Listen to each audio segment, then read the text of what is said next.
Good evening friends. Good friends பற்றி நான் மத்தியானம் போட்டிருந்த வீடியோவை பார்த்துட்டு நிறைய பேர் bad relationship, red flag relationship பற்றி கேட்டிருந்தீங்க. எனக்கு தெரிஞ்சதை அதை பற்றி நான் சொல்கிறேன். மோஸ்ட்லி இந்த டைப் ரிலேஷன்ஷிப் இருக்கிறவங்க மோஸ்ட்லி செல்ஃபிஷாக இருப்பாங்க. அவங்களோட தேவைக்காக உங்களை யூஸ் பண்ணிப்பாங்க. உங்கள் டைம், எனர்ஜி, மணி எல்லாமே அதுக்காக நீங்கள் ஸ்பெண்ட் பண்ணுவீங்க. ஆனால் அவங்க உங்களை ரொம்ப மதிக்க மாட்டாங்க. அவங்ககிட்ட காலோ மெசேஜோ வரலைன்னா நீங்கள் தவிச்சு போயிடுவீங்க. ஆனால் நீங்கள் கால் பண்ணால் ரெஸ்பாண்ட் பண்ண மாட்டாங்க, மெசேஜ் பண்ணால் ரிப்ளை இருக்காது. அவங்களோட குறைகள் உங்களுக்கு நல்லாவே தெரியும். எங்கே ரொம்ப தட்டி கேட்டால் அதை பற்றி பேசினா ரிலேஷன்ஷிப் கட்டாயிருமோன்னு பயத்தோடையே கேட்காமல் இருப்பீங்க. ஆனால் அவங்க உங்களுக்கு குறைகளை சுட்டி காட்டிகிட்டே இருப்பாங்க.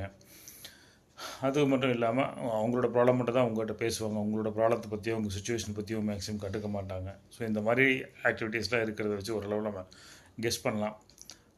இந்த மாதிரி ரிலேஷன்ஷிப்பை கண்டினியூ பண்ணுறது தப்பு, நமக்கு ப்ராப்ளம் ஆகுதுன்னு உங்களுக்கு எல்லாருக்கும் தெரியும். இந்த ரிலேஷன்ஷிப்பில் இருக்கிறவங்களுக்கு தயவுசெய்து வெளியே வாங்க. கஷ்டப்பட்டு ஒரு ஸ்ட்ராங்கான முடிவு எடுத்து வெளியே வாங்க. லைஃப் நல்லாயிருக்கும்.